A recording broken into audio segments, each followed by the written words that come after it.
Just a nurse. That's what they said. That's what Dr. Caldwell would keep saying, right up until the moment it stopped mattering. Katie Rodriguez signed the hiring paperwork at Seattle General on a Tuesday morning in August, the kind of morning where the Texas heat had already baked the parking lot to 104 degrees by 7 a.m. The intake coordinator smiled, asked if she had any prior nursing experience, and Katie said, some, which was approximately like saying a sniper had some marksmanship training. She was using a name that was legally hers, the paperwork was clean, the social security number verified, the references checked out. What the references wouldn't tell anyone was that one of them was a Pentagon official who had personally scrubbed her real employment history from every database that mattered. The fluorescent lights hummed overhead when she walked into the trauma ward for the first time, that particular hum that sounds like the building is thinking. Antiseptic and old coffee and something else underneath, the copper ghost of blood, maybe, or the ammonia they used to clean it. The ward had that particular silence that critical care places have, where the beeping machines and the ventilators and the monitors create a baseline noise that everyone stops hearing. Katie moved through it like a current moving through water, aware of exactly where every crash cart was positioned, every defibrillator, every supply cabinet. Her hands found the rhythm without thinking. 12 years. 3 tours. 2 Purple Hearts. Things your hands learn don't get unlearned. The other nurses noticed immediately that she didn't need to ask where anything was. Sarah, the charge nurse, watched her move through the ICU with that particular economy of motion that meant someone had learned medicine in an environment where wasted movement meant casualties. "You've done this before," Sarah said, not quite a question. Katie hung a unit of O-negative on the rapid infuser without looking up. "Some emergency work," she said. It was technically true. The emergency had just been in Kandahar instead of a trauma bay in Texas. She kept her head down. This was the protocol she'd been given. Work quietly, blend, don't excel so much that you attract attention. Don't use techniques from before the name change. Don't mention the language skills or the demolition certification or the 14 weeks of advanced combat medicine at Fort Sam Houston. Just be a nurse. Just be invisible. Just get through the contract without anyone asking questions that would unravel the careful fiction she was living inside. But hands that had held combat tourniquets had a different kind of precision than the hands of nurses who had only ever worked in hospitals. Her suture technique was too smooth. Her hand placement in triage was too authoritative. When a patient went into VFib on day 3, while the resident froze and the attending fumbled for the defibrillator paddles, Katie's hands were already moving, 14-gauge angiocath, finding the access point, pushing 1 milligram of epinephrine, her voice steady, charge to 200. Not a request. A statement. The way a soldier gives an order to soldiers who trust her to know what she's doing. The patient converted. Normal sinus rhythm. The attending looked at her the way you look at something that doesn't fit in the box you thought it belonged in. That was Tuesday. By Friday, Dr. Caldwell had noticed. He was the chief of surgery, a man who had constructed his entire professional identity around the idea that hierarchy was not just a useful organizing principle but a fundamental law of nature. He was 63, had been at Seattle General for 27 years, played golf with 3 board members, and was accustomed to being the smartest person in any room because he had engineered it that way. The kind of competence that doesn't have to prove itself, the kind that whispers to the board president and waits to see who gets fired. He stood in the observation gallery above operating room 3 on Friday morning, watching a femoral artery repair that should have been routine, and his jaw went tight. The new nurse, Rodriguez, he'd checked the file, was working in tandem with the trauma surgeon, anticipating movements before they happened, handling the suction and the retractor with the kind of precision that suggested she'd seen this particular ballet before. Not once. Not in training videos. In person. Under conditions that required you to get it right the first time. Caldwell watched her hands. Steady. Confident. Moving with the terrifying fluid precision of someone who'd already performed this exact sequence when lives depended on getting it perfect and there was no second operating room to move the patient to if something went wrong. Her eyes tracked the bleeding site with the kind of focus that came from somewhere deeper than a nursing degree from a state school. In the corner of the gallery, he made a decision. This was a problem. Not because she was incompetent, the opposite was true, which was worse. She was the kind of nurse who made the hierarchy look optional. If a trauma nurse could move like that, could command a room like that, could save lives with that kind of certainty, then what exactly was the value of the carefully maintained distinction between the doctors who knew and the nurses who assisted? What happened when people started asking why the smartest person in the room had to be the one with the MD in a frame? She was a threat to the order of things. And Caldwell had not spent 27 years building his empire by tolerating threats. He made the bet in the surgeon's lounge at 1,438 hours on Friday. 7 attending physicians, 2 residents, and a nurse practitioner standing around the coffee station that smelled like burnt beans and someone's microwaved lunch. Caldwell leaned against the counter with the kind of casual certainty that made his words sound like established fact. New nurse. Rodriguez. I give her a week. He sipped his coffee like he was just making conversation. She'll quit. They always do when they realize the job is harder than they thought. One of the attendings, Mitchell, thoracic surgeon, looked up from his phone. She's solid. I've seen her work. Exactly. Caldwell smiled. That's what concerns me. She's too eager to prove something. Burnout is inevitable. Panic will follow. Quit by Friday. He checked his watch. 1 week, starting now. Who's taking that bet? 4 of them put money in by the end of the day. $200 each. Caldwell wasn't betting for the money. He was betting for the framework it created, the permission it granted. Because once the other doctors understood that the new nurse was a problem, once they had skin in the game believing she would fail, they would stop noticing how well she actually worked.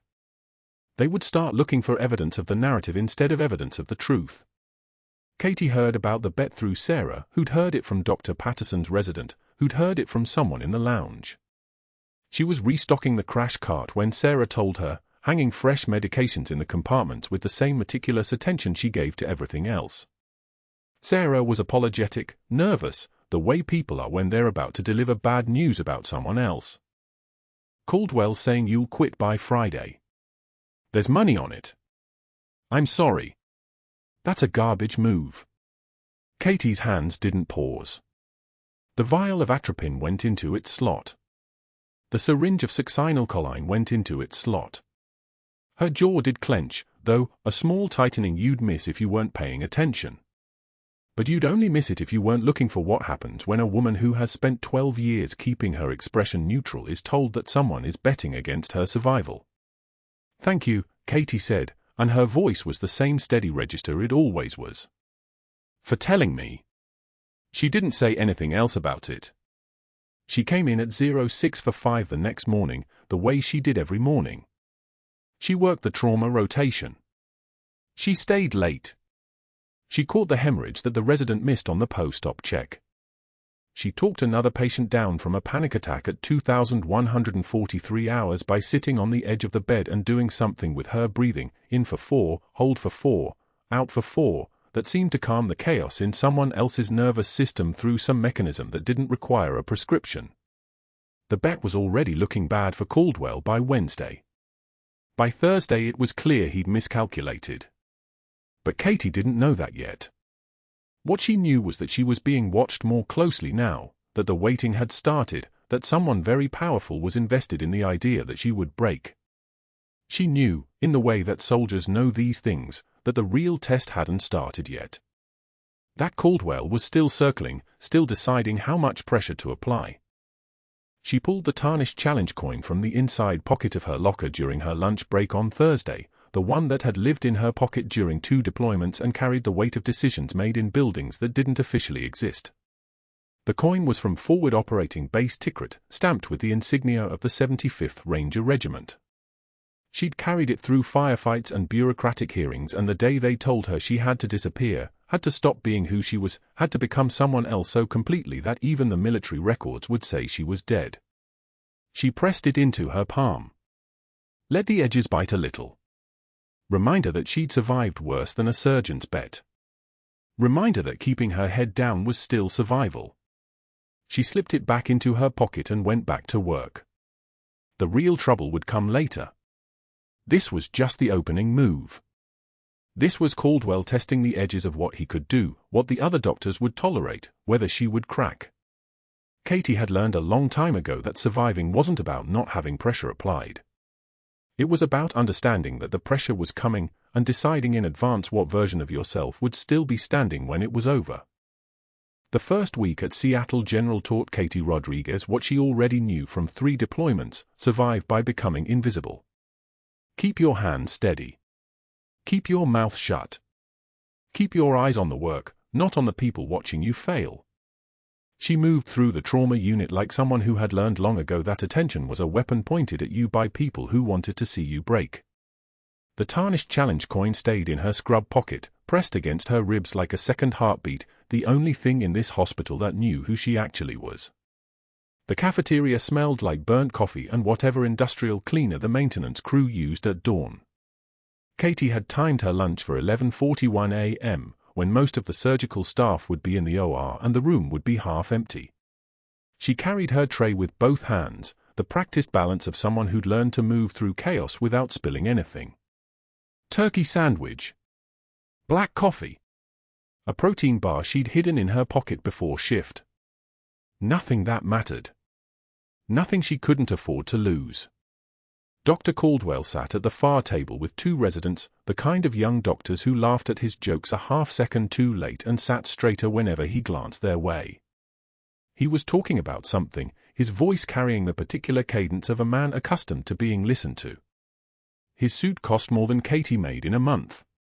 His watch probably cost more than her car. Power, she'd learned, had a specific weight, and Caldwell wore his like a second skin. She was 3 steps past his table when his arm moved. Casual. Almost accidental. His elbow caught the edge of her tray, and suddenly gravity was the only authority that mattered. The tray tilted. Coffee spilled across the tile floor in a dark spreading arc. The sandwich slid. The plate shattered. The sound cut through the cafeteria like a starting gun. Oops. Caldwell's voice was honey over broken glass. He looked at her with the kind of smile that comes from absolute certainty that you're smaller than you think you are. Clumsy. Katie stood motionless. Her hands were empty now. Her jaw tightened, just barely, just enough that someone watching would see the muscle flex once under her skin. She said nothing. Well? Pick that up, sweetheart. He turned back to his residents. They were trying very hard not to smile. Can't have the floor looking like that. Hazard. You understand. The 2 residents watched. A nurse from the next table watched. A custodian with a mop in the corner pretended not to watch, but his hands had stopped moving. The fluorescent lights overhead hummed their constant electric prayer. Katie knelt down and began gathering the broken pieces of the plate into her palm. Coffee dripped from her scrubs. One of the residents leaned over and whispered something. All 3 of them laughed. She didn't flinch. Didn't look up. Didn't acknowledge that the laughter was supposed to hurt. She picked up every fragment, every scattered piece of turkey, every drop of coffee she could salvage from the tile.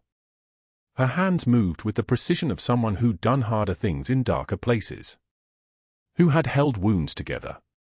Who had moved through IED blast zones with the same steady breathing. The coin in her pocket felt heavier. When she stood, the tray was nearly empty. The floor was clean. Caldwell didn't look at her. He was already talking to the residents again, his voice resuming its normal frequency, as if the interruption had been nothing. As if she had been nothing. That was the first time. But Caldwell wasn't done. He'd made a bet. He intended to collect. Surgical rounds happened at 9:13 a.m. 2 days later on the 5th floor. The attending physicians gathered outside each patient's room, a procession of white coats and clipboards and the particular hierarchy of medicine where knowledge was currency and authority was everything. Dr. Caldwell led the rounds like a conductor, speaking in measured tones about post-operative protocols and recovery expectations. He moved through the hallway with the confidence of someone who had never been questioned in his life. Katie followed 2 steps behind, holding the patient charts. 3 other nurses were there, experienced staff with 5, 8, 12 years at Seattle General. They knew the rhythm. They knew which physicians preferred quiet and which ones liked chatter. They knew how to become part of the background. Katie was learning. At the 4th patient room, a 60-year-old man recovering from abdominal surgery, Caldwell discussed the post-op pain management protocol. Morphine. Regional blocks. Careful monitoring of fluid intake. He spoke the language of healing the way other men spoke about accumulating wealth. Katie looked at the chart in her hands. The vitals from 6:36 a.m. The medication log. The patient's history of opioid sensitivity, documented in his previous admission notes, flagged in bold red text. The protocol Caldwell was describing would load this man's system with 3 times the recommended dose for someone with his specific allergy profile. She said it quietly. Not a challenge. Not even really a question. Just information, passed along the way you passed information when you'd seen what happened when protocols were wrong. The allergy notation, Dr. Caldwell. His morphine sensitivity. The room went absolutely still. The other nurses stopped moving. The residents shifted their weight. One of them closed his eyes like he was bracing for impact. Caldwell turned. His face didn't change. His voice came out soft and controlled, which was somehow worse than if he'd yelled. "I'm sorry, who is speaking?" Katie said nothing. There was nothing to say that would help. She already knew how this worked. A nurse? He stepped closer. His voice carried into the hallway, into the next patient room, into the space between them where the power differential had just become very visible. A nurse is questioning my medical judgment. He didn't raise his voice. He didn't need to. Authority doesn't need volume. He reached down and plucked the patient chart from her hands. Not gently. With the specific violence of someone asserting dominance. Then he dropped it on the tile floor at her feet. Not threw it, dropped it, like something he was discarding. Like something he'd used and was finished with. Pick that up. And remember what you are. He turned back to the residents, his face already moving back into the expression of a man discussing something important. The other nurses had already looked away. Protocol had been maintained. The hierarchy had been confirmed. Katie knelt down and picked up the chart. Her hands were completely steady. Her jaw might have tightened again, but the only person who could have seen it was already moving away. She was no longer worth looking at. The chart was back in her hands by the time Caldwell spoke again, his voice resuming its clinical tone as if nothing had happened. As if she was furniture. As if she had been adequately reminded of exactly where she sat in the structure of this place. That afternoon, at 5:22 a.m., before the hospital woke up, before most of the staff arrived, before anyone would think to question a phone call made from a private office, Dr. Caldwell called the hospital board president. His voice was measured and concerned. Fatherly, almost. The tone of a man who was deeply troubled by a serious problem. He discussed the incident in surgical rounds, the way this new nurse had questioned his judgment in front of residents and patients. He talked about the liability implications. The risk to the hospital's reputation. The necessity of maintaining standards. Then he mentioned the gaps in her employment history.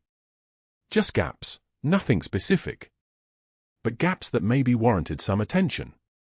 Some verification. The kind of thing that responsible institutions checked before letting people handle critical care decisions. The board president listened. Caldwell had raised $3 million for the hospital's trauma wing renovation. Caldwell had trained half the surgical staff currently working in San Antonio. Caldwell's word carried the weight of accumulated favors and institutional memory. By the time the call ended, the wheels were already turning. An outside credentialing investigator would be contacted. Her references would be called. Those employment gaps would be documented and examined with the kind of scrutiny that could turn a career into a liability very quickly. Caldwell hung up the phone. The office was dark. Outside his window, San Antonio was just beginning to wake, the first light gray appearing on the eastern horizon. He sat back in his chair, very satisfied with himself. He made a bet that this nurse would quit within a week. He'd already given her the cafeteria. The rounds had been phase 2. Now he was setting the institutional machinery in motion. The investigation would arrive like weather, inevitable, irresistible, grinding everything underneath it into dust. A nurse questioning his judgment in front of residents. That was intolerable. That was a threat to the entire structure he'd built. But what Caldwell didn't know, what he couldn't possibly know, sitting in his office in the dark with his hand still on the phone, was that Katie Rodriguez wasn't going to quit. She wasn't going to break. She wasn't going to give him the satisfaction of watching her choose between running and drowning. And she definitely wasn't going to explain where the employment gaps came from. Because some secrets weren't hers to tell. Some silences had been ordered at the highest levels. Some identities had been officially erased for reasons that went far beyond anyone's understanding at a civilian hospital in Texas. The 2 a.m. pages of Seattle General blurred past Katie as the trauma alert dropped like a grenade. Unconscious male, multiple impact injuries, vehicular collision on IR-37, ETA for minutes, the intercom crackled, and the ER nurses scattered into their choreography. Katie was already moving, her hands muscle memory precise as she pulled trauma shears from her pocket and set up Bay 4, each movement economical and exact. The ambulance doors burst open at 2:13 a.m. Paramedics wheeled in a man in his early 30s, face swollen purple, left arm at an unnatural angle, abdomen rigid with internal bleeding. No wallet. No phone. No identification card. Just a tarnished coin clutched so tightly in his right fist the paramedic had to gently pry his fingers open to transfer him. Katie's breath caught for exactly one fraction of a second. The coin was brass, worn nearly smooth, stamped with an insignia she recognized down to the microscopic scratches on its surface. Tikrit. Forward Operating Base Shank. 2015, her hand steadied again before anyone noticed the pause. Vitals? Dr. Caldwell's voice cut across the room, already moving toward the patient with his attending physicians flanking him like satellites. BP 82/54, dropping. Heart rate 134. Respiratory distress at 26. O2 sat 89, one of the residents called out, monitor beeping its urgent rhythm like artillery fire. The patient's left lung wasn't inflating properly. His abdomen was rigid as concrete. Katie set the challenge coin on the trauma supply cart, visible but not conspicuous, her hands already working to establish for access. 2 18-gauge lines, one in each arm. Blood work ordered. The resident was struggling with the second line, his hand shaking slightly under pressure. Katie caught his eye and made the smallest gesture toward the antecubital fossa. He nodded and adjusted his approach. The needle slid in cleanly. Trauma surgeon to Bay 4, Stat, Caldwell announced, his voice carrying the absolute authority of a man who'd never been questioned in 30 years of practice. Probable intra-abdominal hemorrhage. We're going exploratory. Type and cross for units. Get him to pre-op. Katie moved with the stretcher, not because it was her assignment but because her hands had already committed to the work. The coin sat in her pocket now, heavy as a stone. She could feel it pressing against her ribs through the fabric of her scrubs. The operating room was a cathedral of stainless steel and harsh white light. The surgical team prepped with mechanical efficiency, the anesthesiologist marking time with his voice, counting down, induction in 60 seconds. Katie positioned herself at the side of the table, watching the patient's face for the brief moment before sedation took him under. His eyes were brown, alert despite the trauma, searching the room with the particular stillness of someone trained to assess threats in chaos. Caldwell made the initial incision at 2:38 a.m., his technique adequate but unrefined, his movements carrying more ego than grace. The abdomen opened to reveal what they'd suspected. Massive hemorrhage from a lacerated spleen. The surgical field bloomed red, blood pooling faster than the suction could evacuate it. O2 sat dropping, the anesthesiologist announced. 88, 84. 82, losing him. Katie could see the laceration from her position, deep, across the middle third of the spleen, bleeding into the peritoneal cavity like a burst pipe. Caldwell reached for instruments, his hands moving with the certainty of someone who'd performed this procedure 1,000 times. But certainty and competence were not the same thing. He was reaching for hemostatic clamps when what the patient needed was faster. Splenectomy, Katie heard herself say. Not a question. Not a suggestion. A statement of medical necessity, her voice dropping exactly 1 octave lower than her normal register. The surgical nurses glanced at her.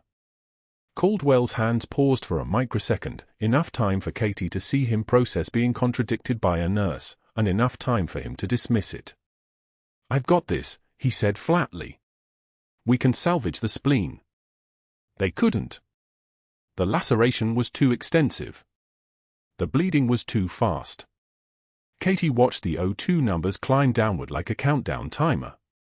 78, 75.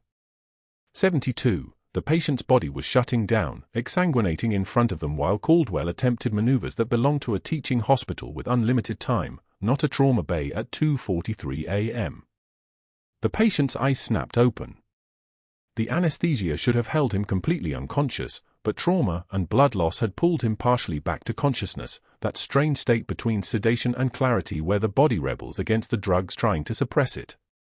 His eyes locked onto Katie's, and his hand, the one holding the challenge coin, moved with surprising strength. The coin fell to the surgical field, clattering against the metal table. "You," he whispered. Barely audible. But the word carried weight. "Nightingale. You're Nightingale. You were there. You're the medic from the evac."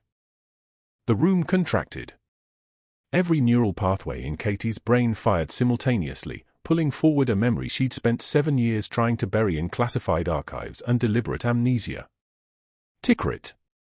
2015, a convoy destroyed by an IED en route Furet. 19 soldiers scattered in the burning wreckage of 2 Hums, their bodies catalogued as KIA until she'd moved through that terrain with morphine and tourniquets and the kind of competence that didn't ask permission. She'd carried this man, this Army Ranger, 3 miles through hostile territory with his arm shattered and his lung collapsing, her hands working field sutures under fire, keeping him conscious with voice commands because dead weight was no weight at all when the enemy had thermal imaging. "Field sutures," the Ranger whispered, his eyes still locked on hers. "Nobody else moves like that. Nobody else knows how to hold." The anesthesia pulled him back under, his voice fading to nothing, but his words had already detonated. Katie's hands were moving before conscious thought caught up. She stepped sideways, into Caldwell's space, her jaw set with the particular stillness that comes from having already survived the worst. "Step back," she said. Again, not a question. Her hands were already reaching for the instruments, the surgical field opening in front of her like a problem waiting for the right solution. Caldwell made a noise of outrage, but something in her voice, something that sounded like command authority, like someone who'd made life-and-death decisions under fire, made him actually retreat. Her hands moved on their own. The muscle memory was 7 years deep and still perfect. The spleen was damaged beyond salvage. She isolated the splenic artery first with a vascular clamp, her movements economical and exact, each step flowing into the next like a dance choreographed under trauma. The sutures were 4-0 silk, and she worked them with the precision of someone who'd practiced this in field conditions with nothing but moonlight and the distant sound of gunfire. O2 sat rising, the anesthesiologist called out. 84, 88. 91, she's stabilizing. The splenectomy took 12 minutes.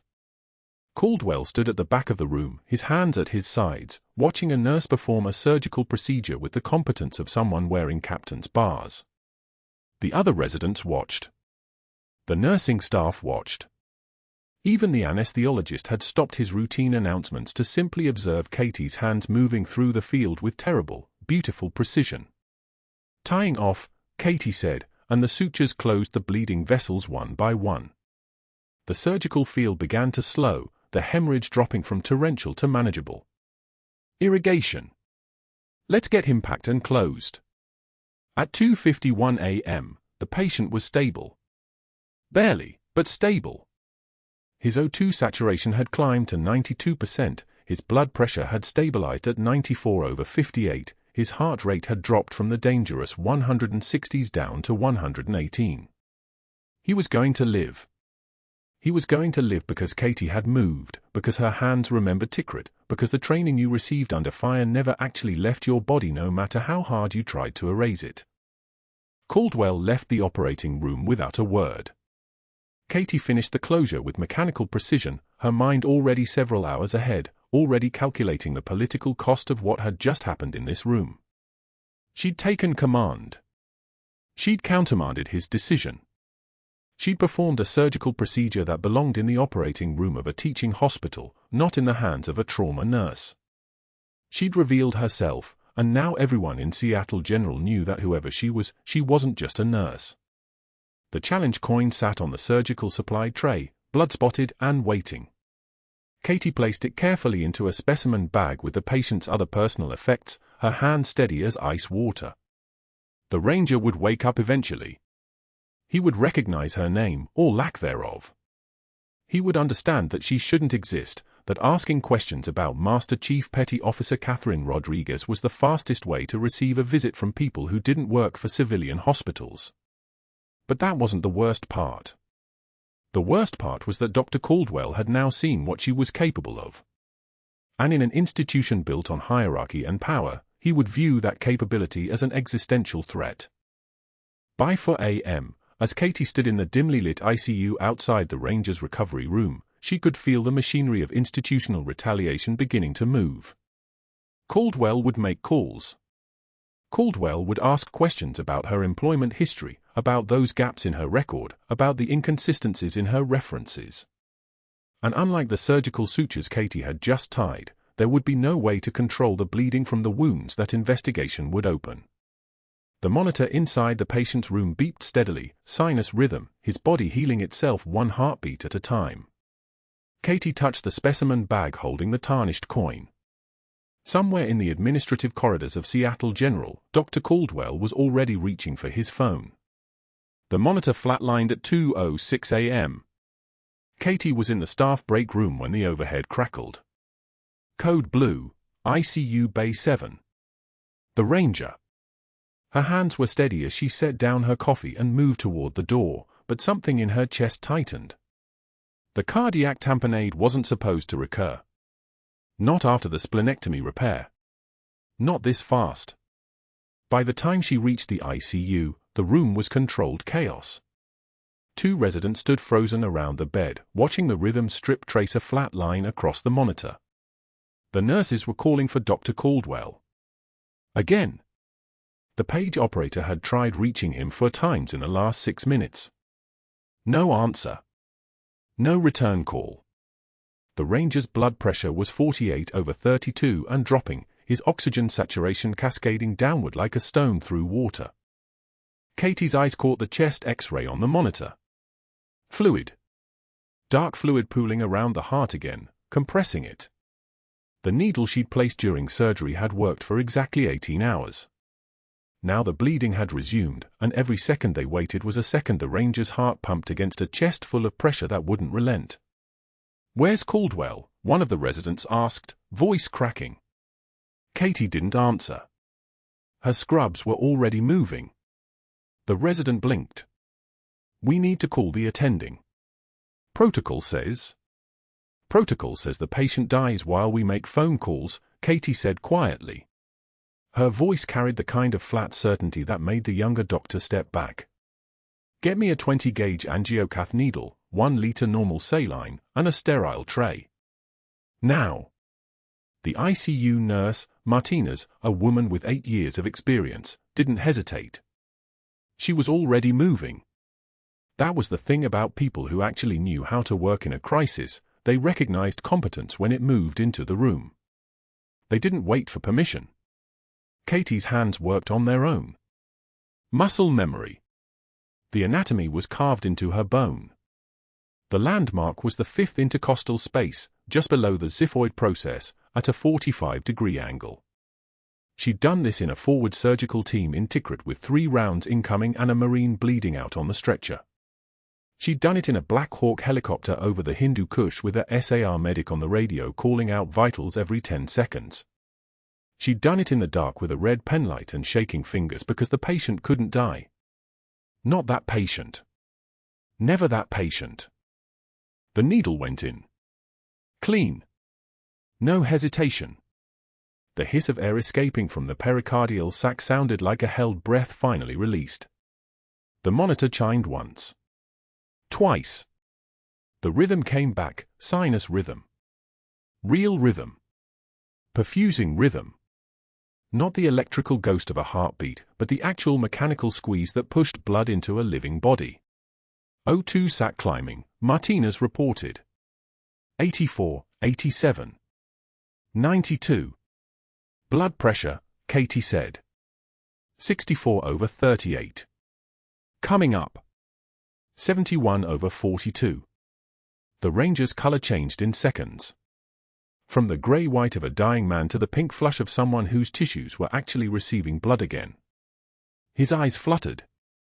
For a moment they fixed on Katie's face, and his hand moved, not conscious, just the instinctive grab of someone waking from the edge of nothing. She checked the needle placement one more time. Secured it. Step back. The room exhaled. Sinus rhythm, the other resident whispered. How did you get him on the monitor continuously? Katie interrupted. I want another chest X-ray in 20 minutes. 2 units of ONEG ready to hang if his pressure drops again. Someone call Caldwell one more time. Tell him his patient coded at 206 and is currently stable post-pericardiocentesis needle decompression. The language was deliberate. Clinical. The kind of report that made it clear she'd just performed an advanced surgical procedure that should have required attending supervision. The kind of report that made it equally clear she'd done it correctly. Katie pulled off her gloves and turned toward the door. Her hands were steady. Her breathing was controlled. The trembling wasn't visible. The trembling was information. The trembling was the knowledge that she'd just revealed something she'd spent for weeks hiding. Dr. Caldwell arrived at 3:11 a.m. He stood in the doorway of the ICU bay for exactly 7 seconds.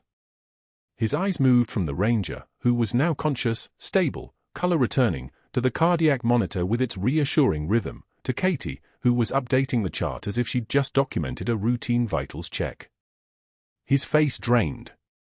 She'd seen that look before. Precision. Confidence. Complete control. The kind of composure that only existed in people who'd been doing this for decades, or in people who'd been doing this under fire. Both told the same story. Both meant the same thing. He knew.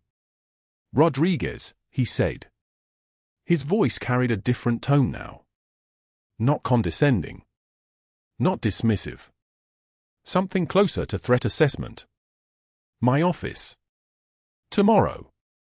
8 a.m. sharp. She didn't look up from the chart. Yes, doctor. By 7:44 a.m., before the sun had fully burned through the San Antonio heat haze, Dr. Caldwell had already initiated a full external credentialing review. He'd made 4 phone calls to board members, 3 calls to the hospital's chief people officer, and 1 call to a private investigator from a firm that specialized in background checks for healthcare institutions. The investigator's name was Patricia Holloway, and she'd built her career on finding exactly what hospitals wanted found, the inconsistencies. The gaps. The red flags. Katie's employment file contained something that had never appeared in a standard background check. Years. There was a 4-year gap between her nursing degree from UT San Antonio and her first listed employment at Mercy General in Phoenix.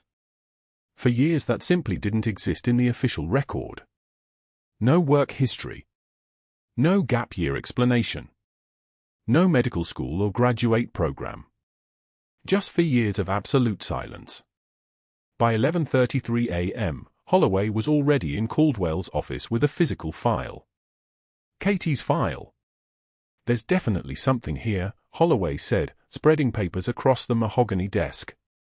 Between 2009 and 2013, she basically doesn't exist. No tax records. No employment filing. No address. The Social Security number was flagged for administrative review during that period. Caldwell leaned back in his chair. This was better than he'd hoped.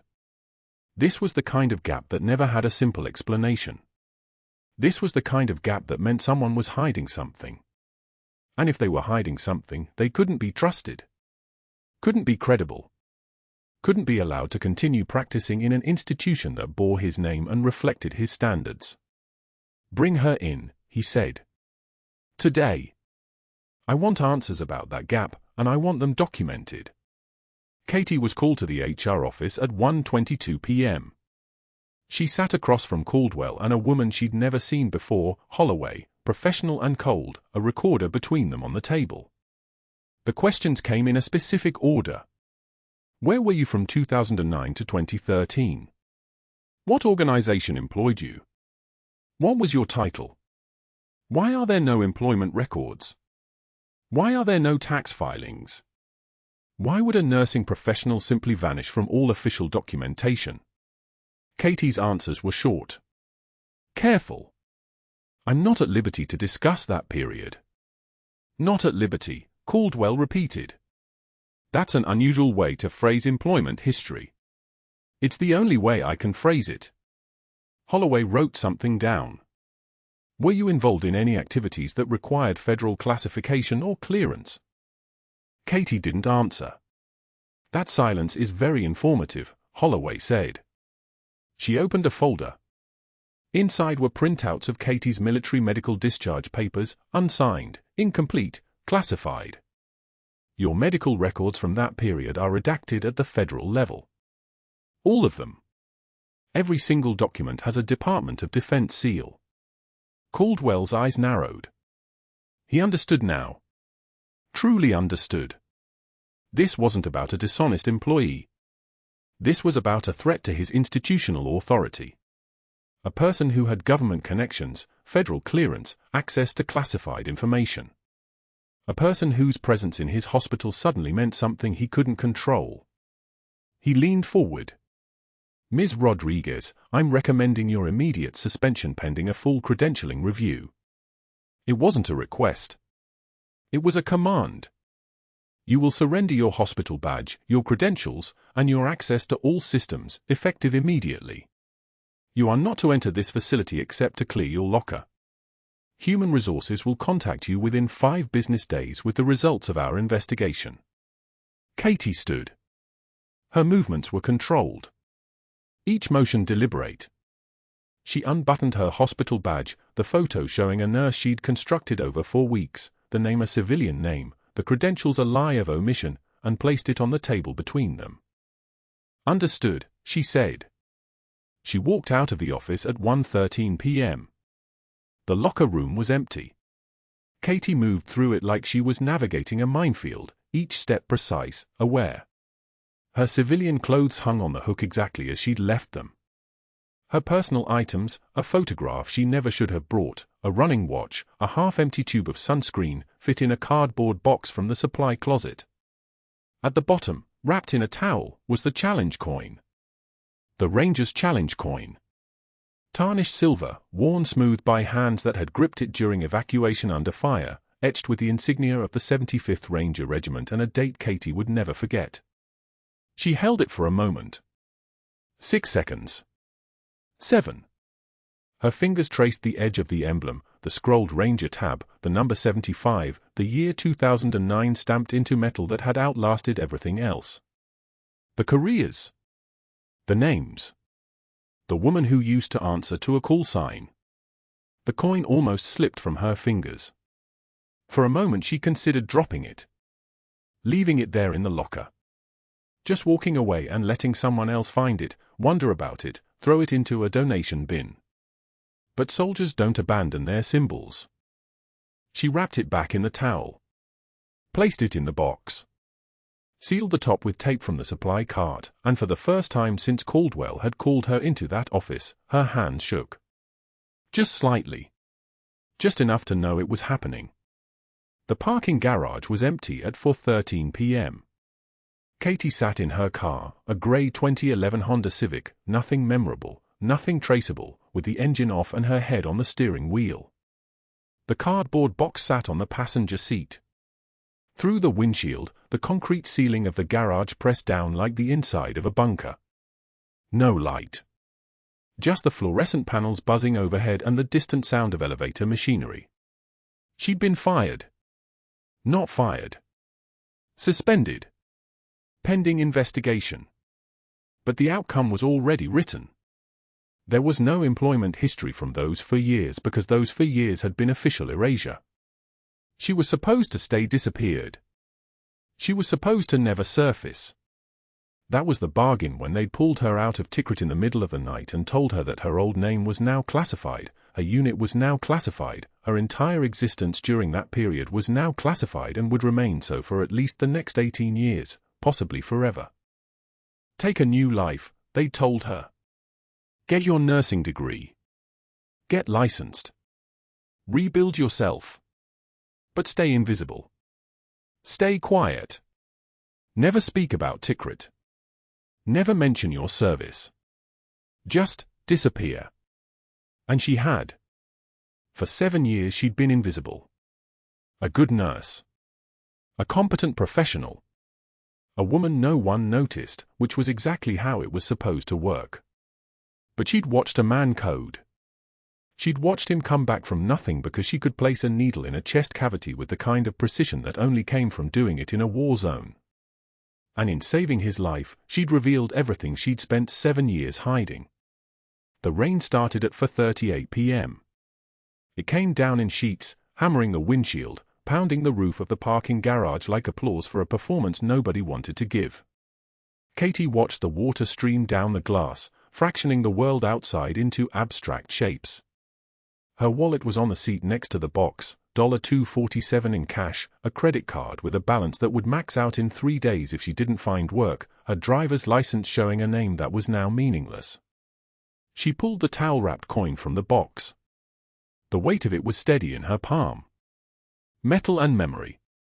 A man's life, placed in her hand during an evacuation that the Pentagon had decided never happened. A ranger from a unit that officially denied her existence. The challenge coin almost went through the windshield.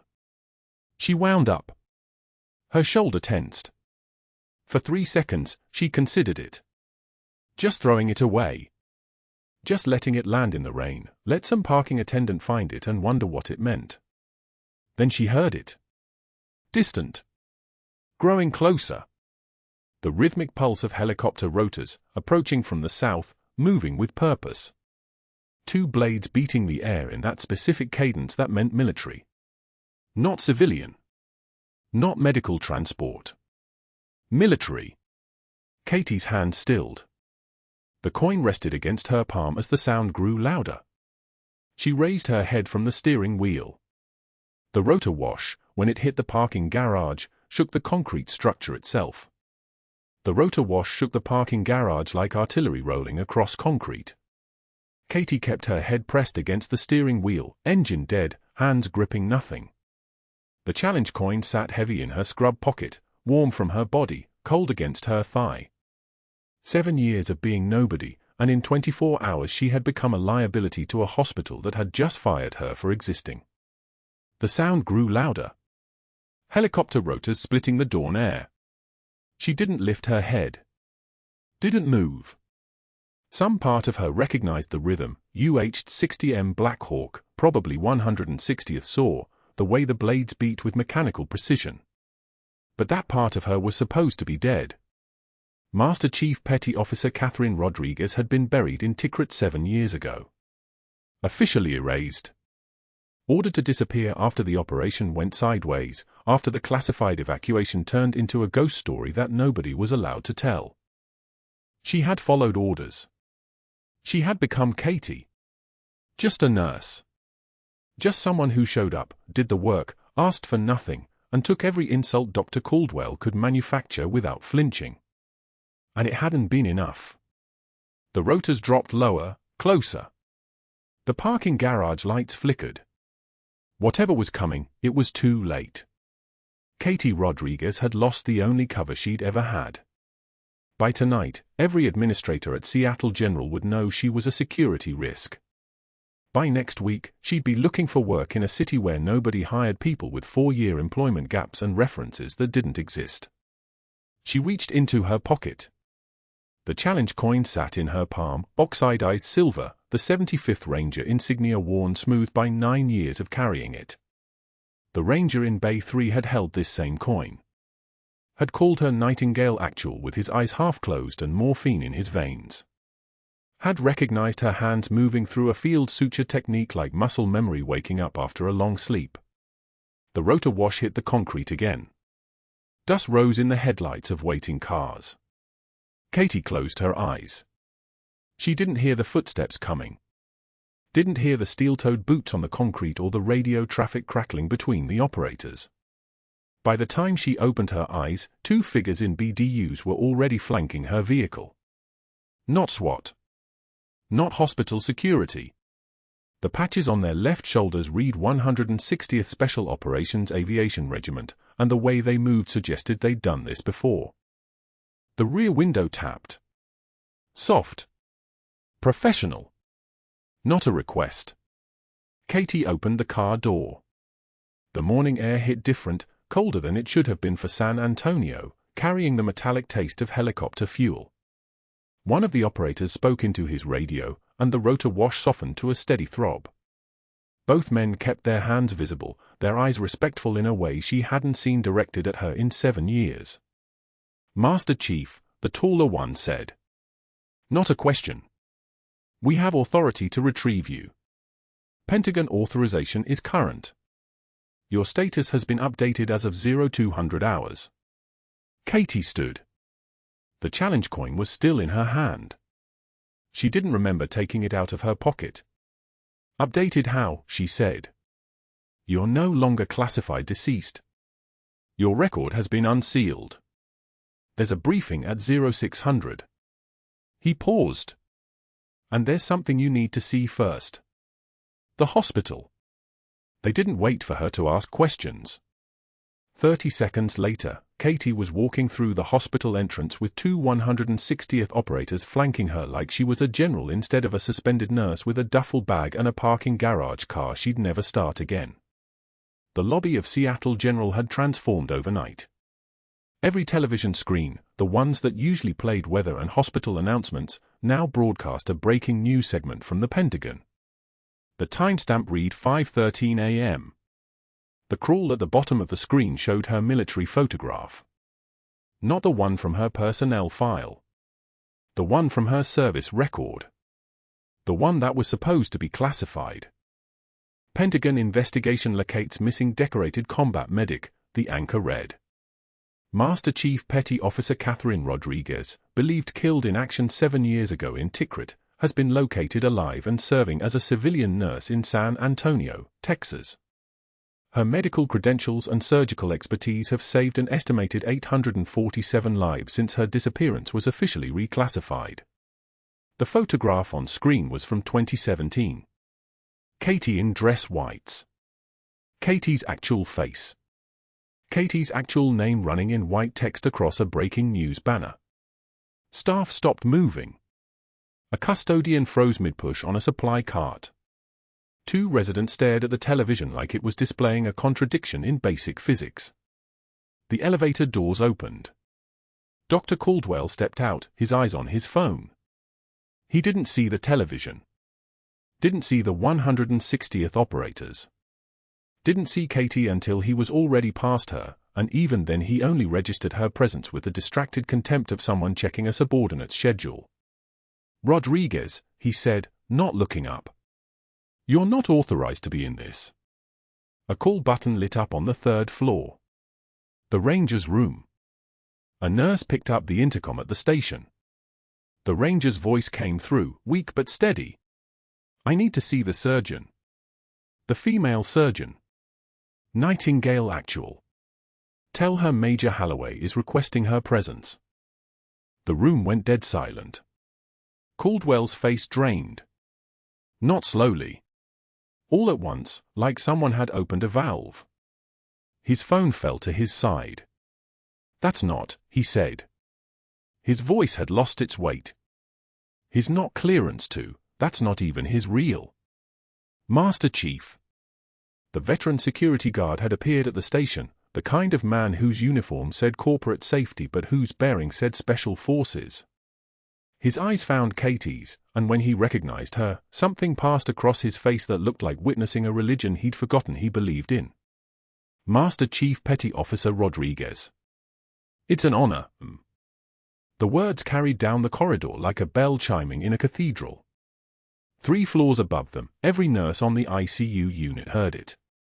Caldwell took a step backward. His jaw was working, but nothing came out. His eyes moved between Katie, the 160th operators, and the security guard like he was trying to solve an equation that had already been solved. The general arrived at 5:38 a.m. 2-star. BDUs that meant business. Boots that made no sound on the tile. She walked directly to where Katie stood in the ICU corridor, and before anyone could move, she opened a folder and began reading. "Silver Star citation," the general said. "Master Chief Petty Officer Catherine Rodriguez. Tikrit Forward Operating Base, 2016. For extraordinary heroism in combat operations. Saved 19 soldiers under sustained enemy fire while conducting a classified medical evacuation. Under mortar bombardment, Master Chief maintained field triage protocols and performed emergency surgical procedures in a non-sterile environment, preventing cascading hemorrhagic shock in 14 casualties. When the primary evacuation helicopter was compromised, she carried 1 critically wounded soldier 3 miles through hostile territory with no backup, no support, no exit strategy. The hallway had gone so quiet you could hear the ventilators humming through the walls. Staff from 4 different departments had materialized at the corridor entrance. Patients in wheelchairs stopped moving. A mother holding a newborn turned toward the voice. "Bronze Star." The general paused. Staff eyes widened. "Navy Commendation Medal." Another pause. Longer. "Purple Heart." The general's voice didn't change, but the weight of each word grew heavier. "Second Purple Heart." Silence stretched like tension wire. "Navy Cross." 10 seconds passed without anyone breathing. The Navy Cross was the 2nd highest military decoration. It meant. Katie heard the ranger's monitor beeping through the wall. Steady rhythm. Sinus rate climbing slightly. His door was open. He was sitting up. And 4-line running medication through his right arm, bandages across his abdomen, but his eyes were focused and clear. In his left hand, he held the tarnished challenge coin. The one from Tikrit. The one that had been in his fist when the ambulance brought him in unconscious. "That coin," Major Holloway said, loud enough for the corridor to hear, "was pressed into my hand 7 years ago by Nightingale Actual when our convoy was destroyed outside Fallujah. She carried me 3 miles through enemy territory when I couldn't walk. She talked to me the whole time. Told me about her family. Told me about nursing school. Told me the Navy was going to fix my leg and that I was going to walk into my daughter's wedding someday without a cane." His voice cracked slightly. He was looking directly at Katie. "My daughter got married last month," he said. "No cane." Behind them, Dr. Caldwell had moved backward until his spine was against the wall. His phone was in his hand again, but his fingers weren't moving. His breathing had gone shallow. Every eye in the hallway had turned to him, and Katie saw the exact moment he understood the geometry of his position, that he had fired the wrong person, that he had attacked the wrong person, that he had called investigators down on the wrong person, and that his entire institutional framework had just been exposed as the fragile hierarchy it was. He turned and walked toward the stairs. Fast. Not running. Not yet. Federal investigators arrived at 6:22 a.m. Two NCIS agents and a woman from the Department of Defense Inspector General. They moved through the hospital like they owned it, which in a very real sense, they did. They went directly to Caldwell's office. What they found was a man in the middle of document destruction. Not subtle. Burning papers in his office sink with surgical lighter. Files open on his computer screen, Katie's employment record, marked up with comments in red text suggesting falsification opportunities, strategy notes about how to document performance violations retroactively. But the smoking gun was the third folder. Katie's background check. Caldwell had attempted to forge the military records section. Had added discharge dates that didn't exist, had changed her service status from classified deceased to dishonorably discharged, had manufactured a false narrative that would have destroyed her civilian credibility completely. The agents had his email.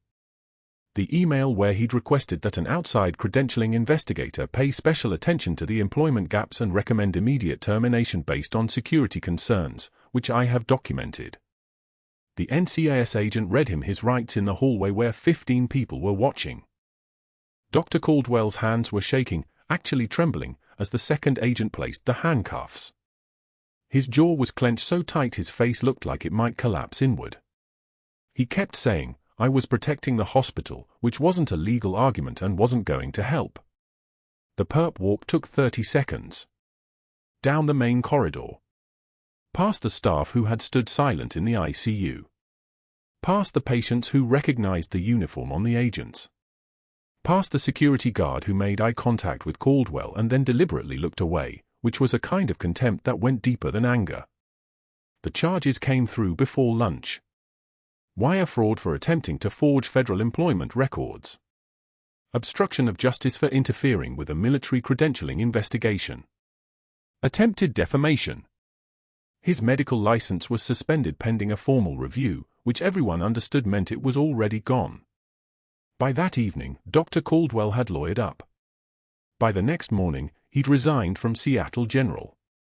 By the end of the week, he'd accepted a plea deal that included 18 months in a minimum security facility.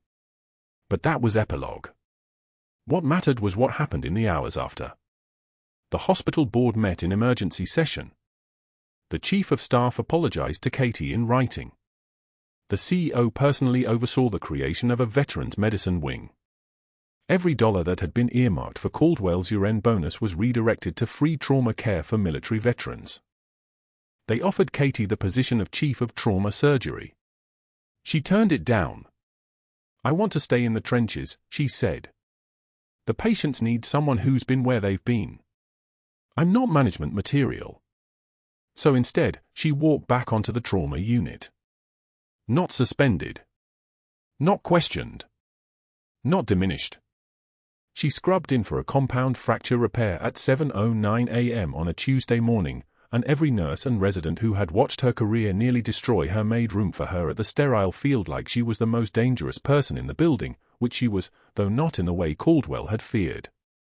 2 years later, Katie stood in her navy dress whites at a Pentagon ceremony. A general pinned the silver star to her chest, a full dress medal, not the service ribbon version. The same general who had read her citation in the ICU. The challenge coin sat in a shadow box on her wall at home. Polished now. Restored. The inscription readable again, 75th Ranger Regiment. Tikrit. 2016, alongside it, photographs. Katie with Major Holloway at his daughter's wedding. Katie receiving the Navy Cross from the Chief of Naval Operations. Katie in her scrubs at Seattle General, standing over a patient's bed with the kind of focus that transcended civilian medicine. She had been erased from history once. The second time around, she had made sure that couldn't happen again. The trembling wasn't fear. It was restraint. 7 years of holding the line between two lives, of being nobody while remaining useful, of accepting humiliation that had nothing to do with her and everything to do with a man's need to maintain control over a hierarchy that had already begun to crumble. And then the choice, to step back into the identity that had nearly killed her, or to keep being Katie, just a nurse, just someone doing the work. She had chosen to be both. That Tuesday morning, heading into the trauma bay, a resident asked her how she'd developed the surgical precision that made the attending physicians defer to her judgment, even when she was still officially suspended. Katie didn't answer. She just picked up the chart and moved toward the operating room, and as she passed the resident, she said, "Pain is data. Everything else is just noise. Scars tell stories." Hers had taken 7 years to become readable. If you've ever been invisible doing the work that mattered, if you've ever been underestimated by someone afraid of your actual capability, you already know what Katie Rodriguez learned in that parking garage at 5 in the morning. The quiet ones aren't quiet because they're afraid.